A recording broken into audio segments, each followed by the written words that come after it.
দেশের মানুষ এখন নির্বাচনমুখী, আর যারা ভোট বাধাগ্রস্ত করতে চায় জনগণ তাদের চিহ্নিত করবে বলে মন্তব্য করেছেন বিএনপির স্থায়ী কমিটির সদস্য সালাউদ্দিন আহমেদ। মঙ্গলবার জিয়া উদ্যানে ওলামা দলের প্রতিষ্ঠা বার্ষিকী উপলক্ষে দলের প্রতিষ্ঠাতা জিয়াউর রহমানের সমাধিতে শ্রদ্ধা জানানো শেষে এ কথা বলেন তিনি।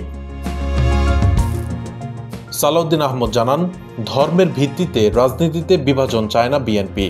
সব ধর্ম ও বর্ণের সমন্বয়ে রাজনীতি করে বিএনপি। সুষ্ঠু গণতান্ত্রিকভাবে ভোটাধিকার প্রয়োগের অধিকার পূর্ণাঙ্গভাবে প্রতিষ্ঠা করতে চায় বিএনপি। এ সময় সব রাজনৈতিক দলকে বিভক্তি দূর করে একসাথে কাজ করার আহ্বান জানান তিনি।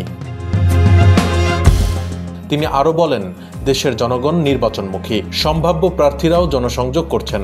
কোনো দল নির্বাচন বাধাগ্রস্ত করতে চাইলে জনগণ তাদের চিহ্নিত করবে এবং রাজনৈতিকভাবে প্রত্যাখ্যান করবে। দেশের গণতন্ত্র প্রক্রিয়া উত্তরণে বাধা সৃষ্টি করার চেষ্টা এখন দৃশ্যমান। দেশি বিদেশি শক্তি যারাই ষড়যন্ত্র করবে তাদের প্রতিহত করবে জনগণ।